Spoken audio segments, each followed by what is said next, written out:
Salut les génies de la compta, c'est Paul Beatty de Compta Génie. J'espère que vous avez la forme parce qu'aujourd'hui, on plonge au cœur du réacteur de toute entreprise, les opérations d'achat et de vente. Salut les génies de la compta, c'est Paul Beatty de Compta Génie. J'espère que vous avez la forme parce qu'aujourd'hui, on plonge au cœur du réacteur de toute entreprise, les opérations d'achat et de vente. Vous pensez que c'est simple? Acheter, vendre, encaisser. Facile, non? Détrompez-vous. Derrière ces mots se cache un mécanisme comptable précis, une danse de chiffres et de documents que nous allons décortiquer ensemble, pas à pas, selon le seul, l'unique, le Cisco ADA révisé. Alors, installez-vous confortablement, prenez votre plan comptable et préparez-vous à devenir des experts. Et n'oubliez pas, si vous voulez maîtriser la compta sur le bout des doigts, la première étape, c'est de vous abonner à la chaîne et d'activer la cloche. C'est fait? Parfait, on peut commencer. Commençons par les bases. Un achat, en comptabilité, c'est bien plus que de sortir sa carte bancaire. C'est l'acquisition d'un bien ou d'un service nécessaire à l'activité de l'entreprise. On peut acheter des marchandises pour les revendre, des matières premières pour produire, ou des fournitures de marque de bureau. A l'inverse, une vente, c'est la cession de ces biens ou services à un client, ce qui génère du chiffre d'affaires, le carburant de l'entreprise. Maintenant, comment tout ce processus se matérialise? Par des documents. Imaginez un dialogue entre le vendeur et l'acheteur. Tout commence souvent par un bon de commande. C'est le client qui dit « Hey, je veux acheter ça à ce prix et je veux être livré à telle date ». C'est un engagement de sa part. Parfois, avant même le bon de commande, il y a la facture pro forma. Ce n'est pas une vraie facture, attention. C'est un devis détaillé, une sorte de simulation de la facture finale. C'est très utile pour que le client obtienne un financement, par exemple. Une fois la commande validée, le vendeur prépare les biens et les expédie. C'est là qu'intervient le bon de livraison, ou BL. C'est le document qui accompagne la marchandise et que le client signe pour dire « Ok, j'ai bien reçu ce qui était prévu, en bon état ». C'est la preuve de la livraison. Et enfin, le document roi, celui qui met tout le monde d'accord, la facture. La facture, c'est le document juridique et comptable qui officialise la dette du client envers le fournisseur. Elle détaille tout, les produits, les quantités, les prix unitaires, et un élément crucial sur lequel on va revenir, la TVA. Ah, la TVA, la taxe sur la valeur ajoutée. C'est un impôt indirect sur la consommation. Concrètement, l'entreprise la collecte pour l'État sur ses ventes et elle la récupère sur ses achats. C'est un peu comme si l'entreprise jouait le rôle de percepteur d'impôts. Quand vous vendez un produit à 10 000 francs hors taxe avec une TVA à 18%, par exemple, le client paie 11 800 francs. Les 10 000 francs sont pour vous, c'est votre chiffre d'affaires.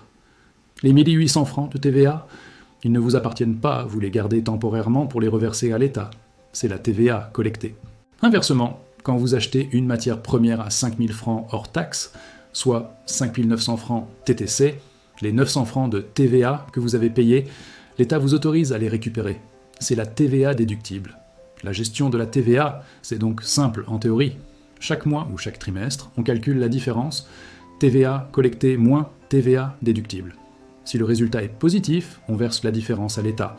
Si c'est négatif, on a un crédit de TVA qu'on pourra utiliser plus tard. Vous suivez toujours? Mettez un TVA OK dans les commentaires si c'est clair pour vous. Ça m'aide à savoir si je suis sur la bonne voie. Maintenant, la question que tout le monde se pose, comment on enregistre tout ça en compta Cisco ADA? C'est là que la magie des numéros de compte opère. Prenons un exemple concret. Notre entreprise, appelons-la Génie Vente, vend des marchandises à un client pour 100 000 francs hors taxe. Le taux de TVA est de 18%. La facture totale est donc de 118 000 francs. Pour enregistrer cette vente, on va utiliser 3 comptes. D'abord, on constate la créance sur le client. Le client nous doit de l'argent. On va donc débiter le compte 411 client. On met 118 000 francs au débit de ce compte. En contrepartie, on va créditer 2 comptes. Le premier, c'est pour notre chiffre d'affaires, les 100 000 francs qui nous reviennent vraiment. On crédite le compte 701, vente de marchandises de 100 000 francs. Et les 18 000 francs de TVA, c'est la fameuse TVA collectée, une dette envers l'État. On va donc créditer le compte 84 531, TVA facturée pour 18 000 francs. Récapitulons l'écriture. Débit du 411, client, pour 118 000. Crédit du 701, vente de marchandises pour 100 000.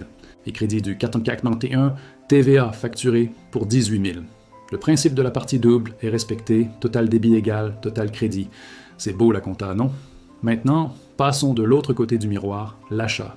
Imaginons que Génie Vente achète pour 50 000 francs hors taxe de marchandises à un fournisseur. toujours avec 18% de TVA. Le montant total de la facture est de 59 000 francs. Ici, on constate une dette envers notre fournisseur. On va donc créditer le compte 401 fournisseur pour le montant total, soit 59 000 francs. En contrepartie, au débit, on va enregistrer la charge. L'achat de marchandises, c'est le compte 601, achat de marchandises. On le débite pour le montant hors taxe, soit 50 000 francs. Et la TVA qu'on a payée, c'est notre TVA déductible, une créance sur l'État. On va la mettre au débit du compte 452, TVA récupérable sur achat. On débite ce compte de 9 000 francs. L'écriture est donc débit du 601, achat de marchandises, pour 50 000. Débit du 452, TVA récupérable sur achat pour 9 000. Et en face, au crédit, le compte 401, fournisseur, pour 59 000. C'est limpide. Si cette explication vous a plu, c'est le moment idéal pour lâcher un gros pouce bleu sous la vidéo. Ça soutient énormément la chaîne. Et partagez-la avec un ami qui galère avec la compta, vous lui rendrez un grand service. Maintenant, parlons du règlement. Que ce soit le client qui nous paie ou nous qui payons le fournisseur, il faut l'enregistrer. Le règlement vient solder la dette ou la créance. Reprenons notre vente. Le client nous paie les 118 000 francs par virement bancaire. L'argent arrive sur notre compte, on va donc débiter notre compte de trésorerie, le 521 banque, de 118 000 francs. Et pour solder la créance client, on va créditer le compte 411 client du même montant. Le compte 411 est maintenant soldé, le client ne nous doit plus rien. C'est simple, non? Pour notre achat, c'est le même principe, mais inversé. On paie notre fournisseur par chèque. L'argent sort de notre banque. On va donc créditer le compte 521 banque de 59 000 francs. Et pour annuler notre dette, on débite le compte 401 fournisseur de 59 000 francs. Le compte 401 est soldé, l'affaire est classée. Un dernier point crucial, la gestion des stocks. Quand on achète des marchandises, elles entrent en stock. Quand on les vend, elles sortent du stock. Cette variation a un impact direct sur notre résultat. Le Cisco ADA propose deux méthodes pour suivre les stocks, l'inventaire permanent et l'inventaire intermittent. En inventaire intermittent, le plus courant, on ne touche pas au compte de stock pendant l'année. On enregistre les achats en charge dans les comptes 60. À la fin de l'année, on fait un inventaire physique pour connaître la valeur du stock final. Ensuite, par un jeu d'écriture, on annule le stock initial et on constate le stock final. La variation de stock vient alors ajuster les charges de l'exercice. C'est un sujet plus complexe qu'on pourra détailler dans une future vidéo. Dites-moi en commentaire si un cours complet sur la gestion des stocks vous intéresse.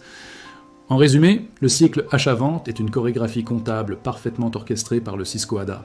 Chaque document, chaque opération a son importance et se traduit par une écriture précise. Rappelez-vous, 1. Les documents commerciaux, bons de commande, BL, facture, sont la base de tout. 2. La TVA est un flux financier que l'entreprise gère pour l'État. On collecte sur les ventes, crédit du 4431, et on déduit sur les achats, débit du 4452. 3. Les ventes s'enregistrent au crédit d'un compte de classe 7, produit comme le 701.4. Les achats s'enregistrent au débit d'un compte de classe 6, charge, comme le 601.5. Les créances et les dettes sont suivies dans les comptes de tiers, les fameux comptes 411 et 401.6. Le règlement solde ces comptes de tiers en faisant bouger la trésorerie, la classe 5. Voilà, les génies. Vous avez maintenant une vision claire et structurée de la comptabilisation des achats et des ventes selon le Cisco ADA. Ce n'était pas si sorcier, n'est-ce pas? La clé, c'est la logique et la rigueur. J'espère que cette vidéo vous a éclairé et surtout qu'elle vous a donné envie d'aller plus loin. La comptabilité, ce n'est pas juste des chiffres, c'est le langage des affaires et le maîtriser, c'est avoir un super pouvoir. Merci d'avoir suivi jusqu'au bout. Votre attention est ma plus grande récompense. N'oubliez pas le triptyque du génie de la compta. On s'abonne, on like, on commente et on partage. C'est gratuit et ça permet à la chaîne de continuer à vous proposer du contenu de qualité. C'était Paul Bitillet pour Compta Génie. Restez curieux, restez rigoureux et à très bientôt pour une nouvelle vidéo. Ciao!